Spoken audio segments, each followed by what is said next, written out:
Assalamualaikum warahmatullahi wabarakatuh. Hewan ternyata memegang peran cukup penting dalam agama Islam. Seringkali, mereka terlibat di dalam kisah para nabi dalam menyebarkan ajaran Allah Subhanahu wa Ta'ala. Ada pula yang justru disebut layak menjadi contoh bagi Muslim. Ingin tahu hewan apa saja yang memiliki peran spesial dalam Islam hingga disebutkan di Al-Quran? Simak video berikut ini.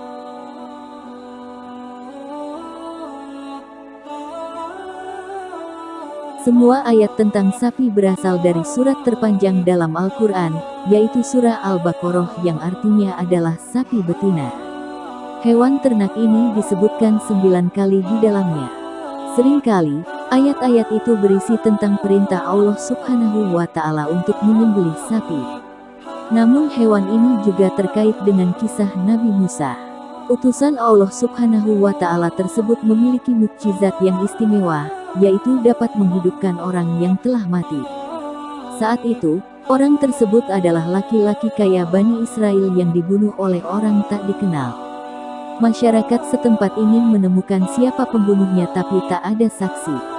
Mereka meminta tolong Nabi Musa sekaligus ingin membuatnya membuktikan bahwa beliau benar-benar utusan Allah Subhanahu wa Ta'ala.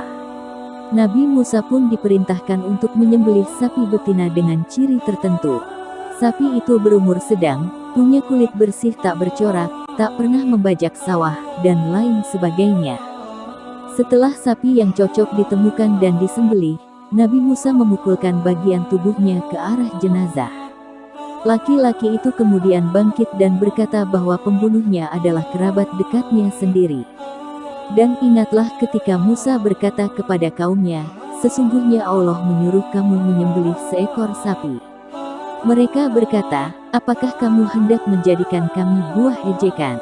Musa menjawab, aku berlindung kepada Allah agar tidak menjadi salah seorang dari orang-orang yang jahil. Al-Quran Surat Al-Baqarah ayat 67. Lebah adalah salah satu hewan yang terdapat dalam Al-Quran Surat An-Nahl ayat 68. Dan Tuhanmu mewahyukan kepada lebah, buatlah sarang-sarang di bukit-bukit, di pohon-pohon kayu, dan di tempat-tempat yang dibikin manusia. Lalu kenapa hewan ini begitu spesial? Jika ditelusuri lebih lanjut, lebah melambangkan manusia. Mereka begitu sibuk bekerja untuk menyambung kehidupan. Akan tetapi, lebah diceritakan tak lupa akan penciptanya sesibuk apapun mereka. Hewan ini mendapatkan petunjuk langsung dari Allah Subhanahu wa Ta'ala mengenai cara hidup.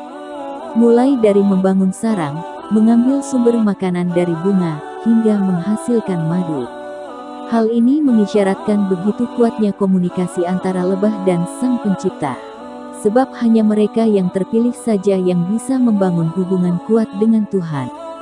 Manusia dapat menggunakan fakta ini sebagai pelajaran. Lebah yang tak berakal saja bisa beriman, kita juga bisa melakukan lebih dari itu.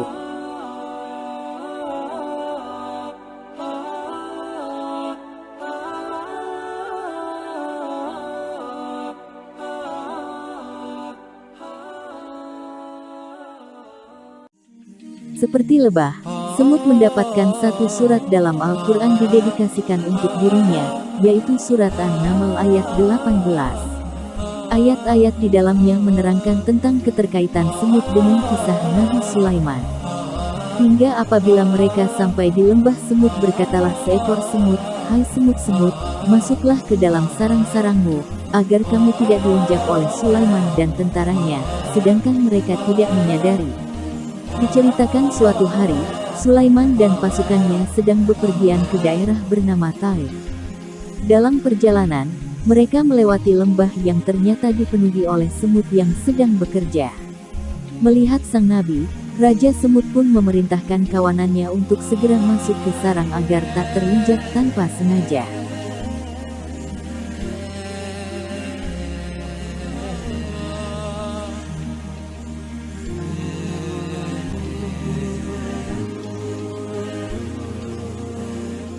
Meskipun sering menjadi lambang dari keburukan, ular memiliki peran yang penting di mata Islam.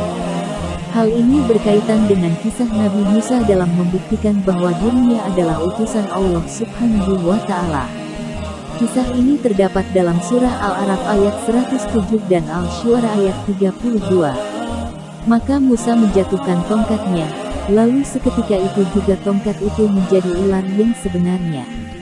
Al-Quran Surah Al-A'raf ayat 107 dan Al-Quran Surah Al-Syu'ara ayat 32.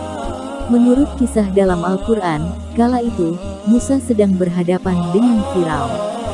Raja Mesir tersebut memintanya bukti kenabian Musa.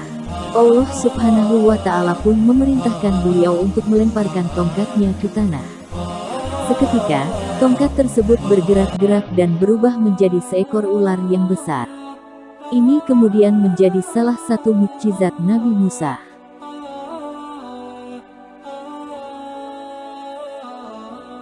Laba-laba terdapat dalam surah Al-Ankabut ayat 41. Perumpamaan orang-orang yang mengambil pelindung-pelindung selain Allah adalah seperti laba-laba yang membuat rumah. Dan sesungguhnya rumah yang paling lemah adalah rumah laba-laba kalau mereka mengetahui. Al-Quran Surah Al-Ankabut ayat 41. Laba-laba merupakan salah satu hewan yang sebaiknya tak dibunuh oleh umat Islam. Ini karena spesies mereka pernah menyelamatkan Nabi Muhammad SAW sebelumnya. Kisah berawal dari sang Rasul yang saat itu dikejar-kejar oleh kaum kafir Quraisy. Ia dan Abu Bakar kemudian bersembunyi di dalam gua Sur. Akan tetapi, bagian mulut gua masih terbuka sehingga orang dari luar bisa menengok ke dalam. Atas perintah Allah, seekor laba-laba kemudian membuat sarang yang tebal hingga menutupi area terbuka tersebut. Ketika kaum Quraisy melewatinya, mereka tidak mengecek bagian dalam gua karena berpikir bahwa tempat itu telah lama ditinggalkan manusia. Terlihat dari tebalnya sarang laba-laba yang menutupi. Berkat bantuan laba-laba, Nabi Muhammad SAW dan Abu Bakar tak tertangkap oleh kaum Quraisy dan berhasil selamat.